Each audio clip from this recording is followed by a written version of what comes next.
I've never really heard of this movie before, nor have I really watched many Gerard Butler movies. Like, I haven't seen Angels Fallen, Wonders Fallen, Olympus Has Fallen, etc., etc.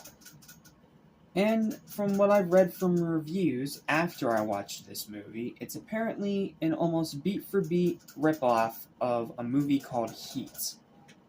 However, I have not seen this movie called Heat, so because of that, I'm not gonna dive deep into specifics or point out every single little comparison because since I haven't seen Heat, I can't really do that. So, this review is going to be more about judging this movie as it is on its own, rather than judging it as a ripoff of another movie.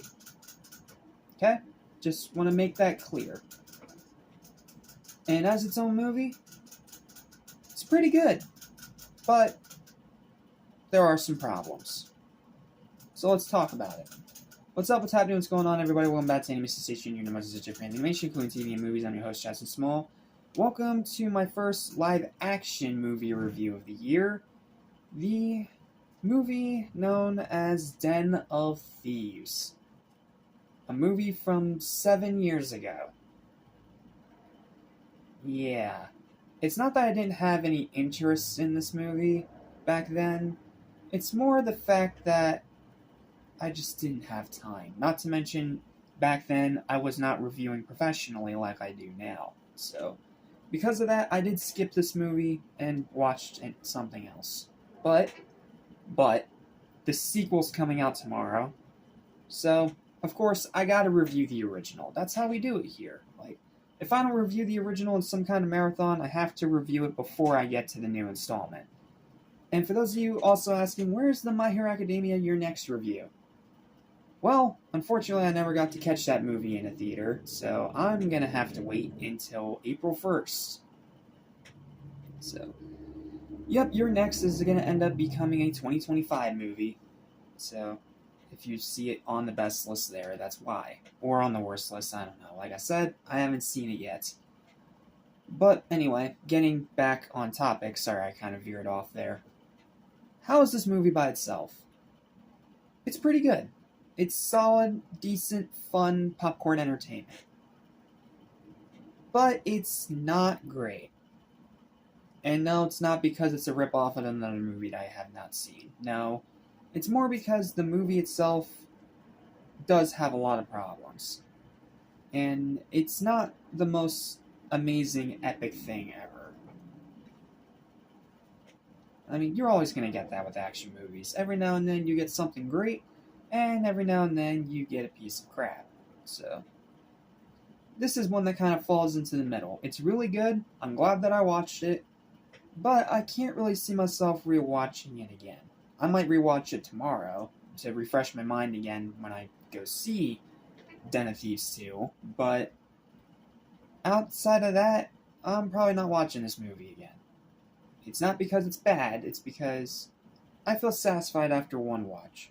Kind of like when I reviewed Ghosted back in 2021. So, okay, that's enough build-up. Here's my written review. I hope you enjoy. Please understand it's nothing more than my own personal opinion, and if you rate this movie higher or lower than me, that's perfectly okay.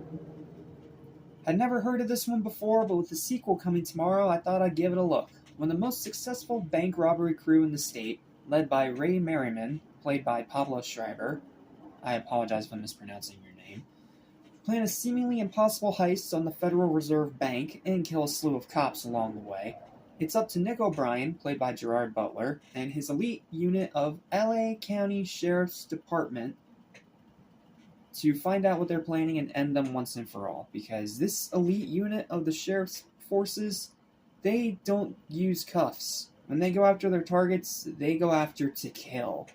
So, yeah, they're definitely above the law.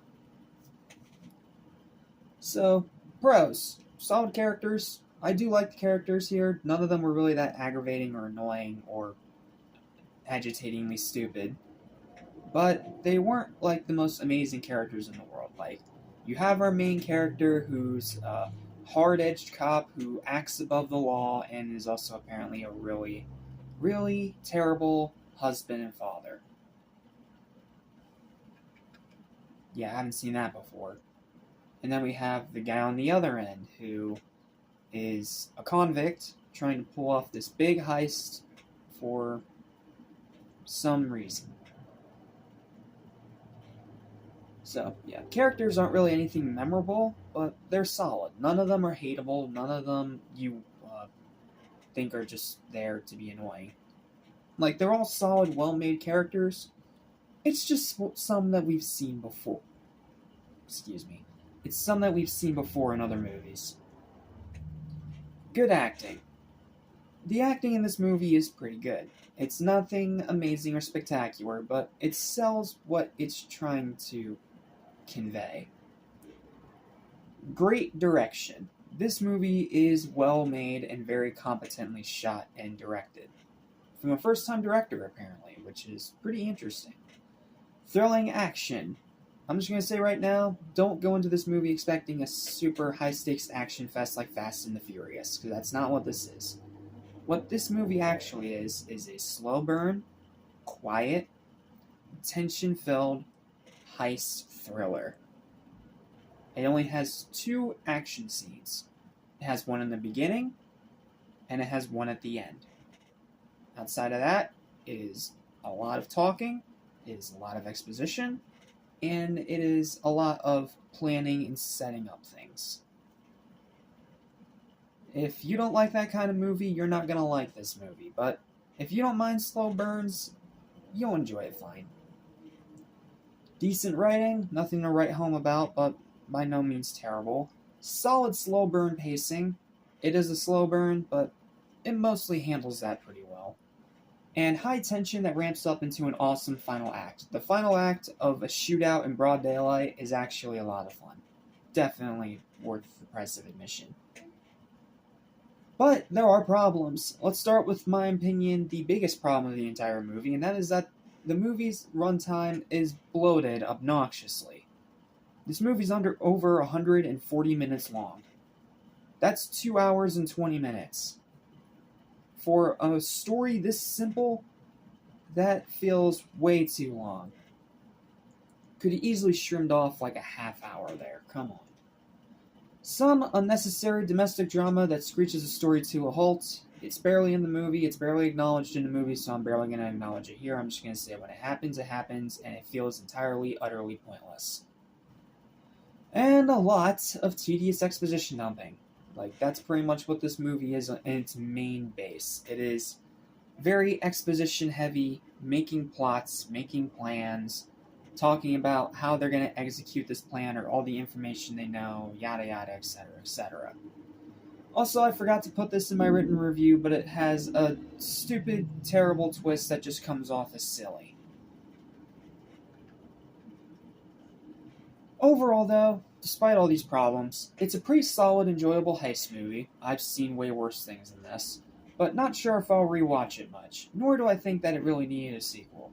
Like, it kind of sequel baits with that twist at the end, but at the same time, I don't really buy it. Like, it just feels like one of those things where it's sequel baits and nothing happens afterwards, but somehow, someway, it's getting a sequel. You try to make sense of that one. It's worth a watch, but it's definitely a one and done, and hopefully the sequel, when it comes out tomorrow, is better. I did watch the trailer for the sequel, and it looks pretty solid. They're trying something different and new. But I have a bad feeling that the popular fan theory that was in the comments of that trailer is going to end up being right. And if it is, that is going to deal a massive blow. But as it is with this movie, my final verdict, it's a 7 out of 10. I pretty much agree completely with the consensus in IMDb on this one. It's a solid movie, it's a good movie, it's an entertaining movie, but it is a ripoff of another movie, and it is way too damn long. So, if you can handle that, you're in for a good time, and if you can't, don't watch this movie, it'll just piss you off. Alright, and that's pretty much all I can say, because I keep these reviews spoiler-free. So thank you guys so much for watching. Please don't forget to like, share, and subscribe for more videos like this almost every single day. And I'll see you guys tomorrow when we dive into that sequel with Den of Thieves 2, Pantera. please at least be solid. Listen, I will soon forget. So listen, and you won't regret. Be true to yourself, don't miss your chance, and you won't end up like the fool who ripped his pants.